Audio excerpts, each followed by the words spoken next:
माननीय राकेश सभापति महोदय, यस, आज इतिहास के जिस दल 10 मिनट, वह सामान्य दलहीज नहीं है। सभापति महोदय, जिन 3 कानूनों को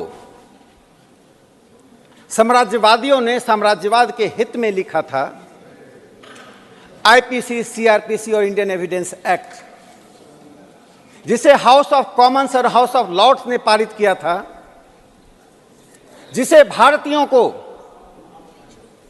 दासता के बंधन में दमन के साथ बनाकर रखने के लिए बनाया गया था, आज उन 3 कानूनों को परिवर्तित ही नहीं किया जा रहा। 3 कानूनों को पूरी तरह से खारिज करके 3 नए कानून को बनाया जा रहा है। प्रधानमंत्री नरेंद्र मोदी जी इस देश में डीकोलोनाइजेशन का एक नया इतिहास लिख रहे हैं। सभापति महोदय, इन कानूनों को बनाने में जो परिश्रम हुआ, उसकी मैं एक छोटी सी झांकी बताना चाहता हूं, जिसे कल माननीय गृह मंत्री अमित शाह जी ने लोकसभा में बताया था। 18 राज्यों ने, 16 उच्च न्यायालयों ने, सर्वोच्च न्यायालय ने, 22 लॉ यूनिवर्सिटीज ने, 5 विधिवेत्ताओं ने जो शिक्षाविद हैं, और 200 आईपीएस ऑफिसर्स ने, करीब 40 सांसदों ने और स्टैंडिंग कमेटी के साथ 3200 सुझाव आए। इन 3200 सुझावों में से इन 3 कानूनों को बनाया जा रहा है।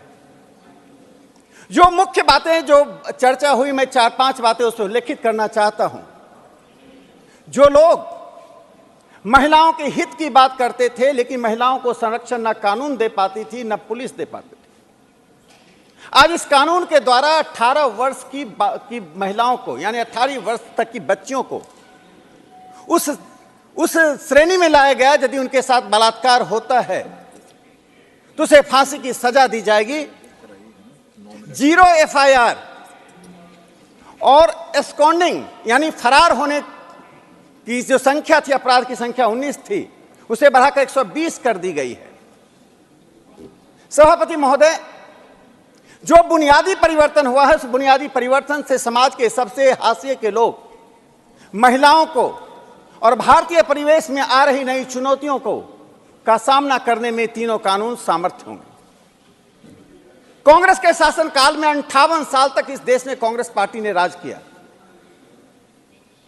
सीआरपीसी में 78 परिवर्तन किए गए, 78 संशोधन किए गए,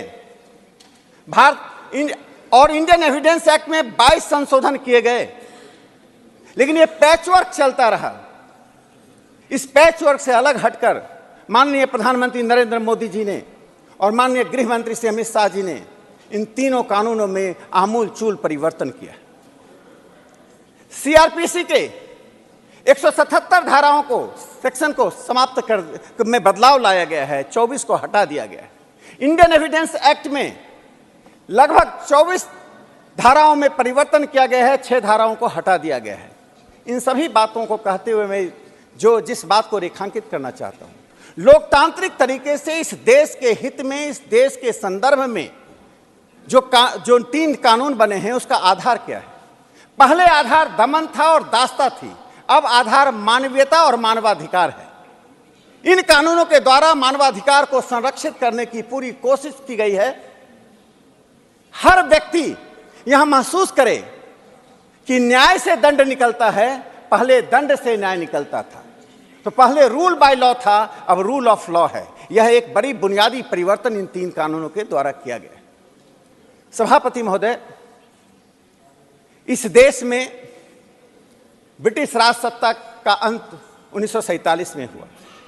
47 में अंत होने के बाद यह उम्मीद जताई गई थी कि इस देश की मानसिक स्थिति को देखते हुए, इस देश के संदर्भ को देखते हुए, इस देश के इतिहास और विरासत को देखते हुए कानूनों में परिवर्तन किया जाएगा। लेकिन बड़ा सवाल उठता है, जो लोग आज सदन में नहीं हैं, उनसे वे बाहर हैं, लेकिन देश उनसे सवाल पूछेगा कि आपने परिवर्तन क्यों नहीं किया?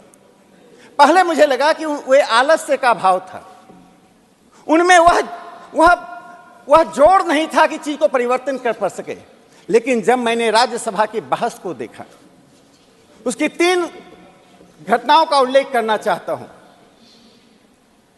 19 अगस्त 1959 को जी रामचंद्रन जी ने राज्यसभा में एक सवाल उठाया, क्वीन विक्टोरिया, जॉर्ज पंचम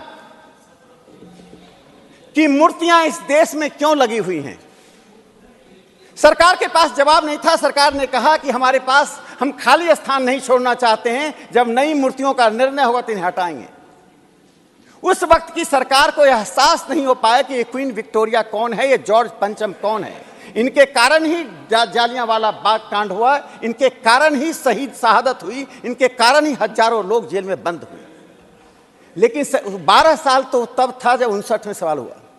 30 मार्च 1966 को इसी राज्यसभा में श्री अटल बिहारी वाजपेयी जी ने जब सवाल खड़ा किया कि जॉर्ज पंचम की मूर्ति क्यों लगी हुई है, और वाजपेयी जी ने सरकार को चेताते हुए कहा, क्या हम अब उनके उस प्रतिमा पर चारकोल लगाने की आप प्रतीक्षा कर रहे हैं?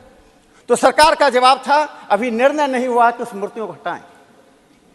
उसके बाद 1969 में 5 मार्च 1969 को श्री दत्तोपंत ठेंगरी जी ने इसी राज्यसभा में सवाल खड़ा किया कि नॉर्थ ब्लॉक और साउथ ब्लॉक में कितने ब्रिटिश क्राउन के सिंबल्स लगे हुए हैं, कितने पिलर्स पे सिंबल्स लगे हुए हैं। सरकार का जवाब था कि 4 पिलर्स पर सिंबल्स हैं और नॉर्थ ब्लॉक साउथ ब्लॉक के दीवालों पर कॉमनवेल्थ और ब्रिटिश सिंबल्स लगे हुए हैं। सरकार के पास जवाब था कि उचित समय आने पर हम इन संकेतों को हटाएंगे। जिन लोगों ने ब्रिटिश साम्राज्यवाद के साथ सामाजिक जीवन जीते हुए, उनके संस्कृति का हिस्सा बनते हुए, जिसे मैकाले ने कहा था, वे कलर में, वे रंग से तो भारतीय हैं, लेकिन अपने सोच में, अपनी समझ में, अपनी बुद्धि में, विवेक में वे अंग्रेज हैं। ऐसे ही जमात ने इस देश को ब्रिटिश कानून का बंधक रखा। सभापति महोदय, इंडियन एविडेंस एक्ट के मैं 4 सेक्शन का जिक्र करना चाहता हूं। Section 57, 37, section 81, section 82। इसका कोई भी भारतीय पढ़ेगा, उसमें British crown, his majesty, British parliament, crown printing press, इन सब का जिक्र है। यानी आज़ादी के 47 में आज़ाद देश हुआ और 70 साल तक हमारे कानूनों में ब्रिटिश साम्राज्यवाद, British crown, British parliament, British high courts, British seals, British symbols और लंदन गजट, इसका जिक्र होता रहा। आज उन कानूनों को अब दस्त कर दिया गया है। सभापति महोदय, प्रधानमंत्री नरेंद्र मोदी जी ने इस देश को डीकोलोनाइज करने का जो एक बड़ा अभियान छेड़ा है, वह एक सर्वसमावेशी अभियान है।